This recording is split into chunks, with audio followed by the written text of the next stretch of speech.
Hello and welcome to this week's edition of the RacingBet preview, highlighting Group 1, Queensland Derby Day at Eagle Farm, along with, of course, the other Group 1 on the card, the Kingsford-Smith Cup. Plenty happening in Brisbane as the third week of the Brisbane Winter Carnival continues. We get over to Eagle Farm for the first time after racing at Doomben for the first couple of weeks. I'm your host, Tim Geers, joined by Trent Crebbin. This week's episode is brought to you by playup.com.au, and we'll take you through all our best bets for Eagle Farm and Caulfield. Trent, how's things?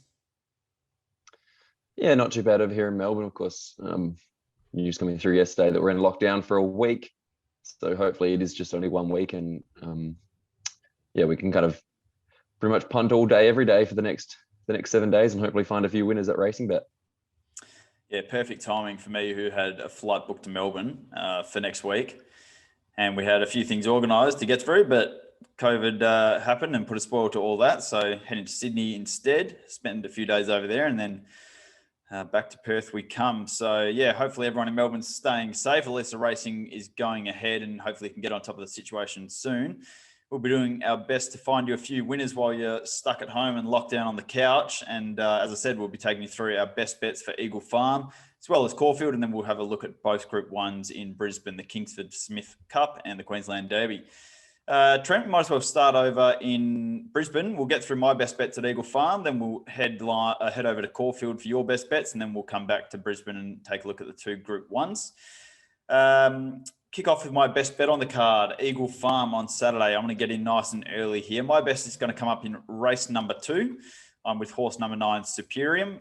When I said this, Trent rolled his eyes at me, so I'll get your thoughts in a second, Trent, but I do concede it is a horse that struggles to win sometimes, but it's had 3 starts for the Hawks camp now, and all 3 starts have been very good.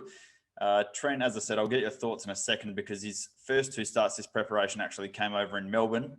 But I thought his run in defeat last start at Doomben was enormous. Barrier 12 on that occasion, came from near last and ran into third, just ran on very strongly behind a very good horse called Axe, who then came out and ran well again last weekend in a much harder race.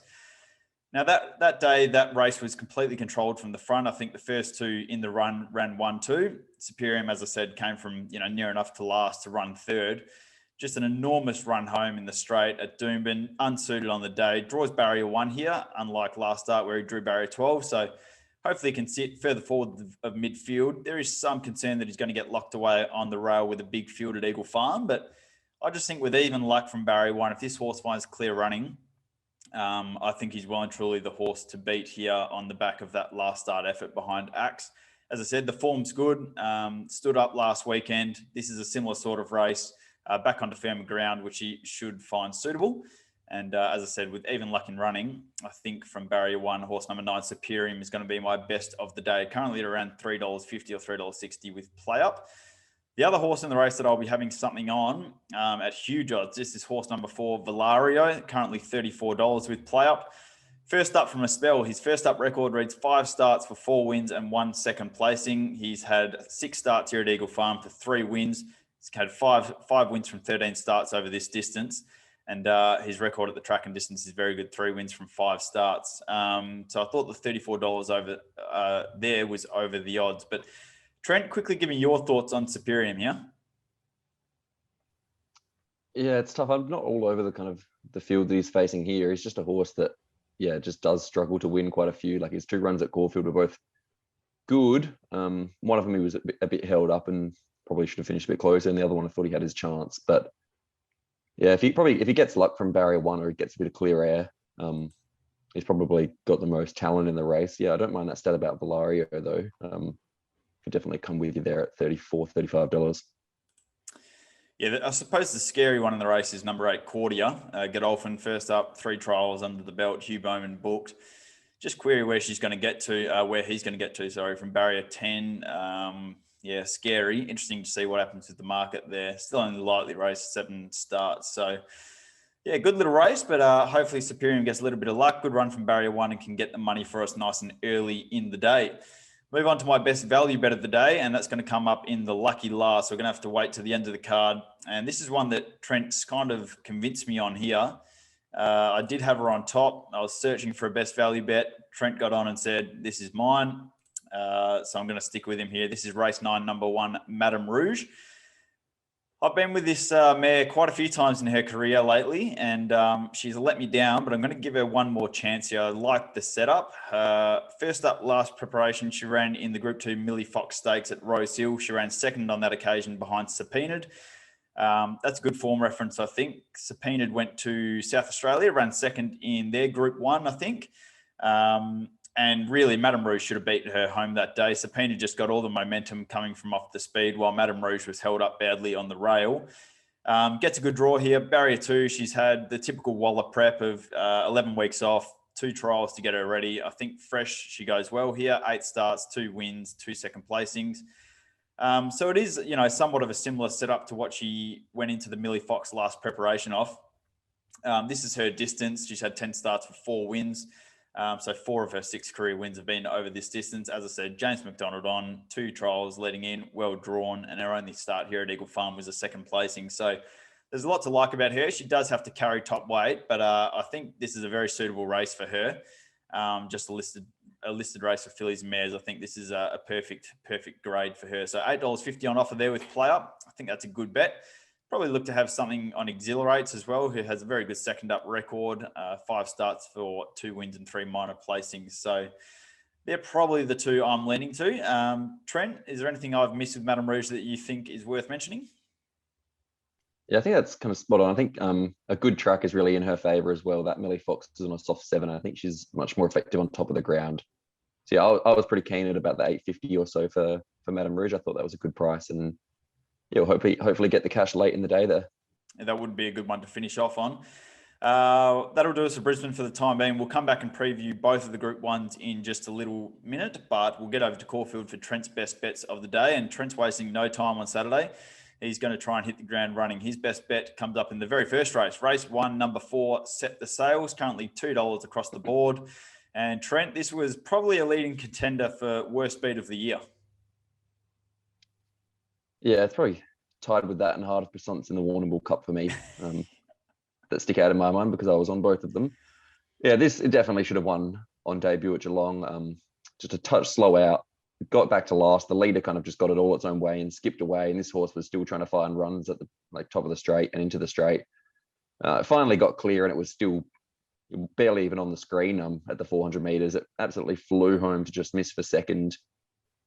If it gets out anywhere earlier, it definitely wins that race. Comes here, it finds a fairly strong kind of fairly strong city race here. There's a couple of progressive horses, but I just think this horse has got a really big last 600 meters on him. Barrier 4 looks suitable, and he should really be atoning for that first up loss. I've got no knock on number 1 Sudoku, who won really well on debut at Ballarat.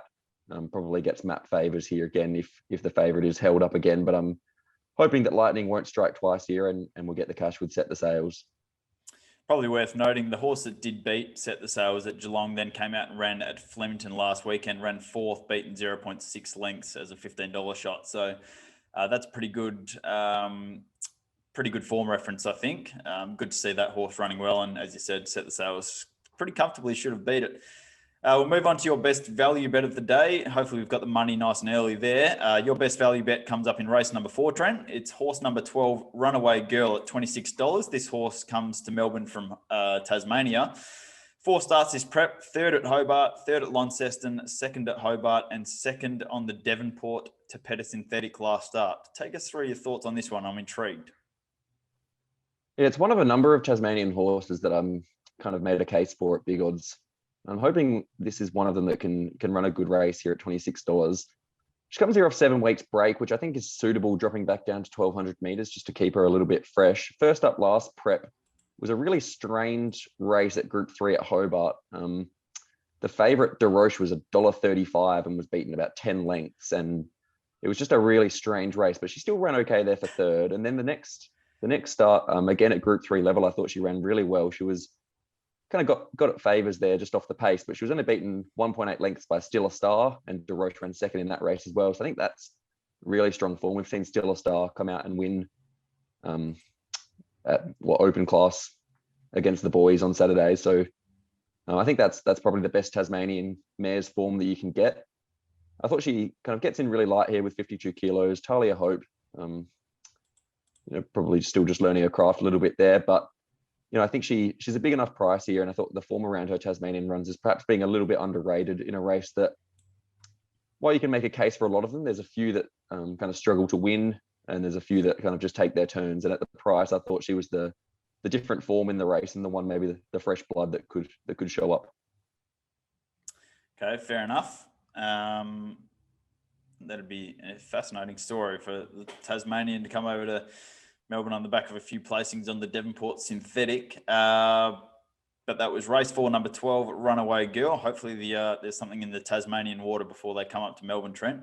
You can find a few winners at good odds on the card at Caulfield. Righto, let's get into these 2 Group 1s on the card at Eagle Farm. As I said, this is the first week we're heading to Eagle Farm for the Brisbane Winter. We've had the first 2 weeks at Doomben, and we've got 2 to get through this weekend. The Kingsford-Smith Cup over 1,300 metres, and then the Queensland Derby over 2,400. We'll start with the Kingsford-Smith. Actually, we'll start with the Derby. Race number 7 on the card, Queensland Derby, 2,400 metres. We've got 5 Waller runners here and a couple from the Kieran Maher and David Eustace stable as well. Pretty simple race, I think. I can only make a case for 3 runners here. Those being Explosive Jack, Kukaraka, and Senor Toba. Trent, I think you're keen on Let's Crack a Deal, which finished behind Explosive Jack last start. Explosive Jack, 5 wins from 8 starts. He's aiming to make it his 4th win in a derby here. He's taken out the Tasmanian Derby, the Australian Derby, and the South Australian Derby. Can he add the Queensland Derby to his list? Yeah, definitely. He's clearly the horse to beat. He just keeps turning up and racing really well. Kind of the query going into the SA Derby was whether he was over the top, and this was just a bit of an afterthought, but he was pretty dominant there. So you'd be a brave man to doubt Maher and Eustace to have him right for this one again. And he gets a lovely map again here as well, barrier 6. Probably should just be midfield, and he'll be quite hard to beat, I think. Yeah, I suppose the only query, if I can make one for him, is that all 3 of his Derby wins to date have come on soft tracks. He got a soft 6 in Tasmania, he got a soft 6 in Sydney, and he got a soft 5 in South Australia.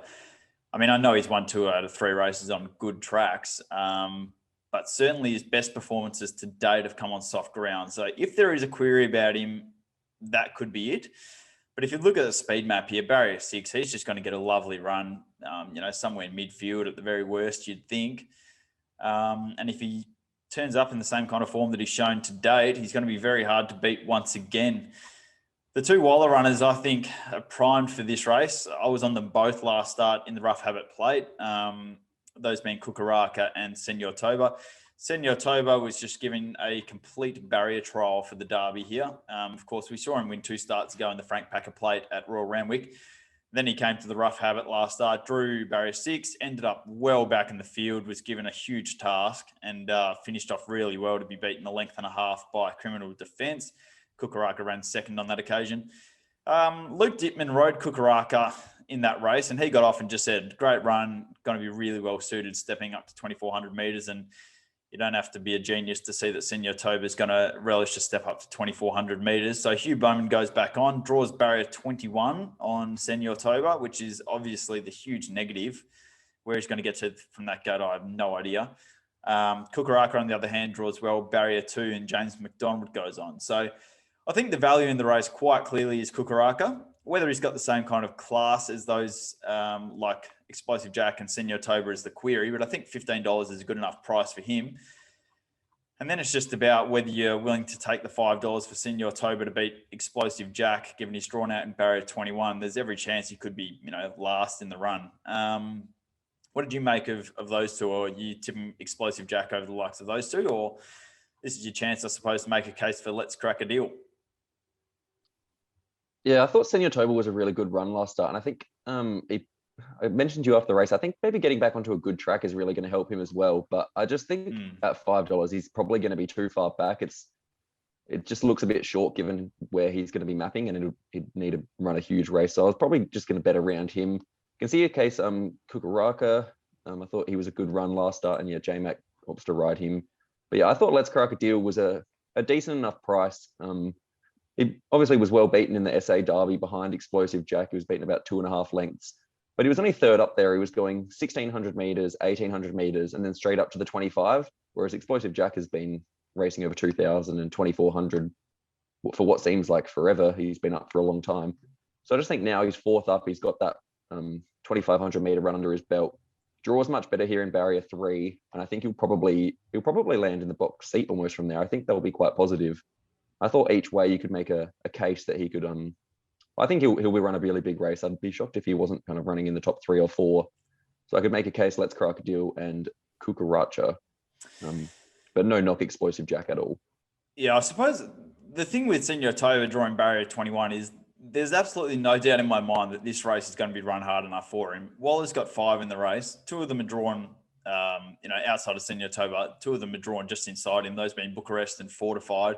He's got Achiever who goes forward from a middle draw. He's got the likes of Marinora in the race and Sagacious drawn barrier 1. So there's going to be some speed here, I would be tipping, and probably enough to set it up for Senor Toba. So, yeah, it's a fascinating race.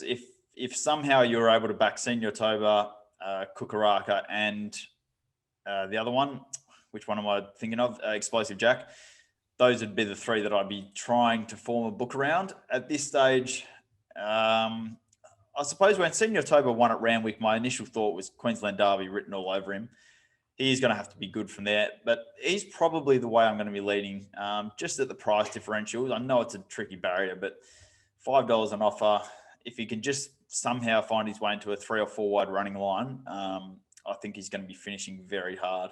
And as I said already, Kukaraka looks the value at $14 or $15 with play up. All right, we'll move on to the second Group 1 on the card. This is race number 8, and this is the Group 1 Kingsford-Smith Cup over 1,300 metres. This one's a little bit more open, I reckon, Trent. A few horses to get through here, but I think me and you are both keen, dare I say it, and I can't believe I'm about to, but we're both given a chance to trekking here. Yeah, we are. I think this looks his race. I reckon this might have been his target all along. I know they're Godolphin Camp were keen to keep him to wait for age races. And I think third up, he's really ready to do something. So I'll just go through his first 2 runs. First up, at Group 2 level, he kind of started even money, loomed like the winner, and just gave out late, whether that was fitness or on the soft track, maybe a combination of both there. And then last start in the Doomben 10,000, chased home Eduardo, beaten less than a length. And again, I thought he loomed into it like he was going to win and run down the leader. But again, I think on the soft 6 there, I think he's just will start spinning a bit late. I think the key to him here is getting onto a firm deck. He's obviously a much better horse on good tracks. Third up, he's got a strong record. He's going to get back again, but I think Eagle Farm probably suits him a bit better than Doomben does as well. And if there's enough speed on here, which I'm hoping there is with a potential scratching, I think he's going to get his chance here. And if he can't put in a big run here or win here, he might be on the never again list. Yeah, he's certainly getting close already. I echo everything you've said there. Third up last preparation. I mean, look at his third up record. He's had 6 starts for 3 wins and 3 placings. Third up last preparation, he was beaten 3/4 of a length in the Manikato at Moonee Valley behind Haydock. Yeah. Haydock. Yeah, exactly. Shut up. That was awesome that night. That was probably the best. That was one of the best results I've ever had. Haydock in that Manikato. Anyway, moving on. I won't talk about Trekking's next run at Ascot after that. No. That was probably one of the worst results I've ever had. But yeah, I agree with you. First 2 starts, his preparation wheels have spun a bit.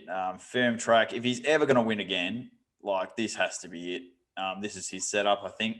Just needs a good run from barrier 12. Let's go through some of the other chances in the race. We've got 3 that we should probably talk about that have been under the vet's eye. Those being Guitra, Savatu XL, and Savatiano.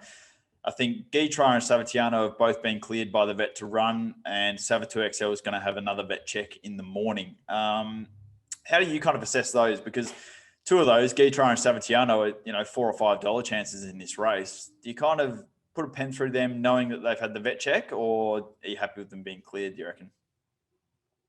I'm happy enough with them being cleared. I was kind of just looking to take on Savatiano. I know she's like very consistent. She's racing really well.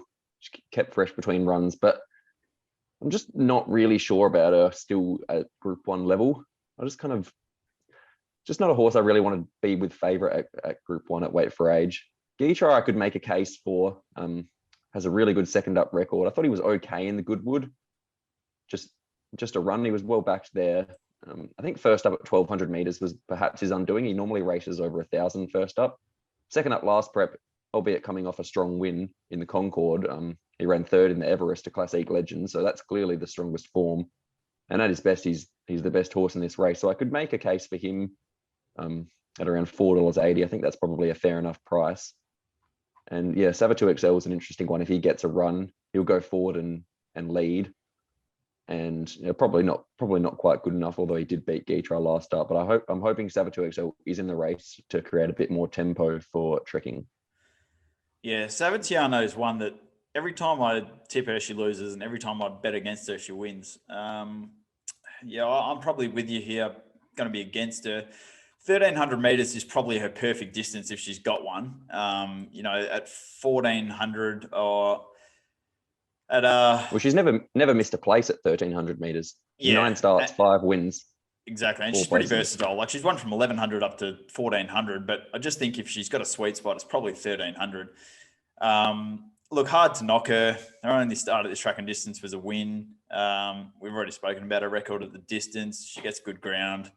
Huey Bowman on her rather than trekking. And but just at $4, like you said, weight for age group 1, I'm still a little bit unconvinced. And if she's, if she was $8 or $9, different story. But when she's $4 favourite or close to there, I've probably got to find something to beat her here. So yeah, I'll be with you trekking. Geetra probably get some of my money. Fascinating to see what the market does with him. Like you said, first up in the Goodwood, he was really well backed. Could only manage third.